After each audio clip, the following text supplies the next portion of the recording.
is up? What is good, ladies and gentlemen?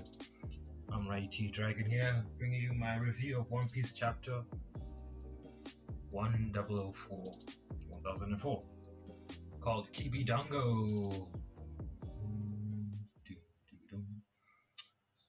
Alright, lovely.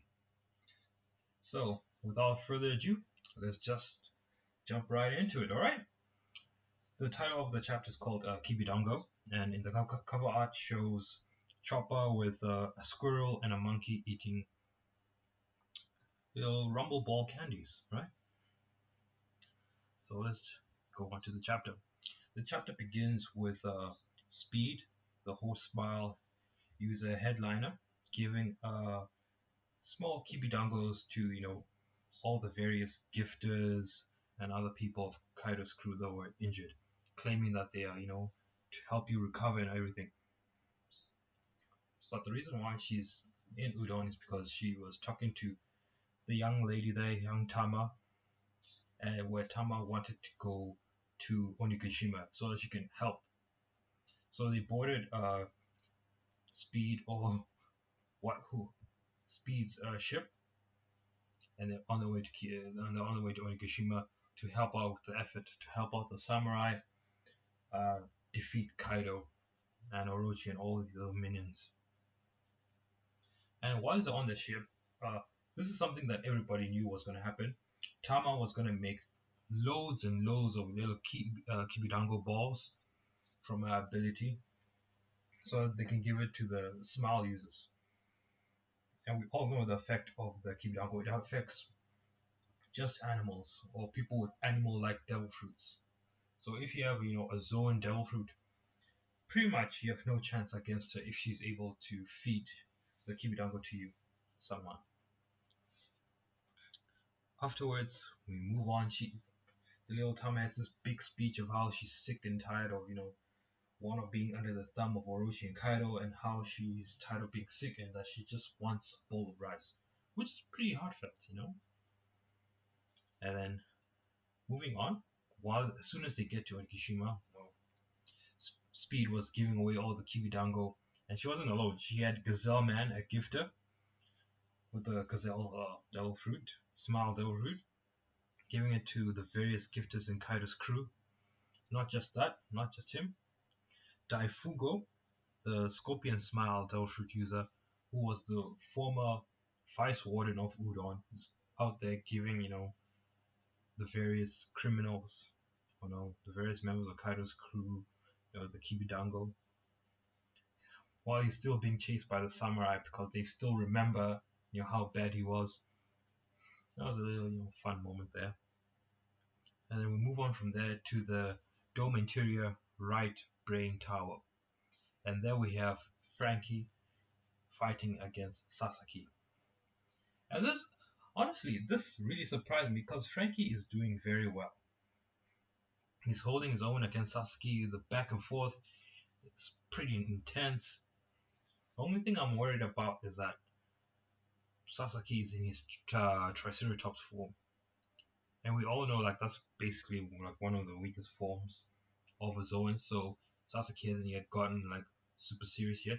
That's what I'm worried about, because he still has his hybrid form, and I'm pretty sure his human form is slightly stronger than his Triceratops form. So there's that. But Frankie is in the general Frankie doing his thing, defending and fighting. The back and forth is very interesting, a very tough battle. But hey, General Frankie is holding his own pretty well. And as the fight continues, some of the foot soldiers get in the way of Frankie by holding him down. But then, to the rescue, Usopp, Nami, and Tama come just in time, bringing all those various people who've been affected by the Kibi Dango. So the ties have changed. It's now fodder against fodder. But man, it's just tense. I really can't wait for all these fight scenes to get animated. So as the fights continues, the back and forth continues, Ulti and page page 6. That's what I like to call him. Page 1 or page 6, it doesn't matter. He's just gonna get folded like a piece of paper. Anyway, Ulti goes in for the attack, but Nami is just dipping and dodging and just firing all those lightning bolts. Like, Nami is doing very well. And they just keep on running away. And then this is something that everybody knew was going to happen. Usopp was going to use the Kibi Dango and shoot it into the various gifters and headliners' mouths so that they can turn coat and help the alliance. And then moving on, the fight continues between Sasaki and Frankie. And Frankie gets in a very good attack. The Victory V's Flash, which is basically a strike of the sword and then he pulls it back. That's all it is. And he's able to damage Sasaki. So I think because of this damage, Sasaki might actually try and get a lot more serious by going into his hybrid form. And then that might destroy Frankie Shogun or General Frankie. And then we're moving on to the castle interior, 3rd floor Great Banquet Hall. There we have, Black Maria and Sanji together. And Sanji is being held captive in Black Maria's wave. And we all knew this was going to happen because Sanji was able to basically destroy all the men there, but he couldn't harm the women. And so now he's being held captive so that they can use him to call Robin. Because they want to capture Robin. And then Black Maria says some very heinous things like, we'll break all her limbs so that she won't run away. Don't worry, I don't know how many years it'll take, but as long as we can use her, and we won't kill her. And then Sanji-san says something very important. You shouldn't underestimate Nico Robin, which is true. Because she can lay the smack down on some candy ass. Moving on, we go to the live floor, where we have one of Kaido's minions, the ones able to see, basically the security cameras. the real life security cameras. I don't know whose power it is, because it seems like whoever has that, that eye can share information with different people because they don't all look alike. Some of them have wings, some of them are just standing normally, some have horns. Another woman has black hair throughout the whole episode, so I was like, it's interesting.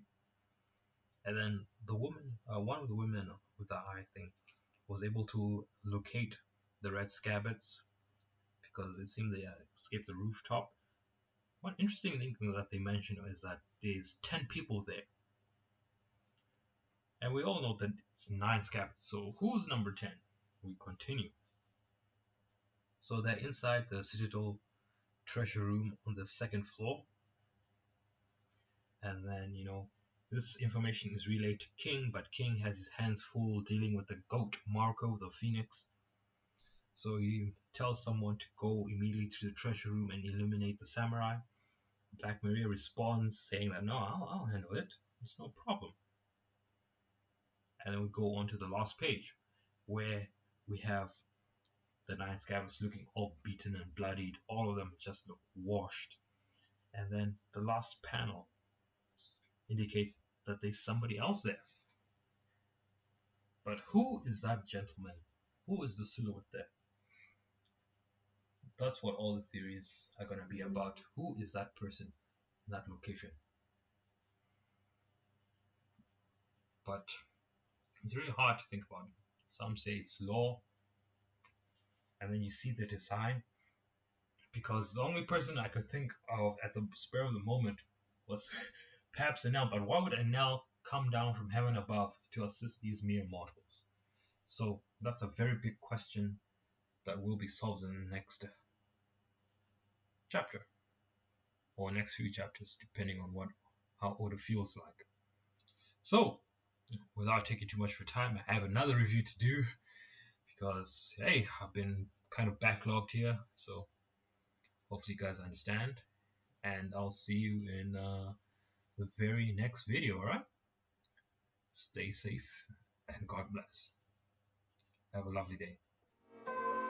Bye.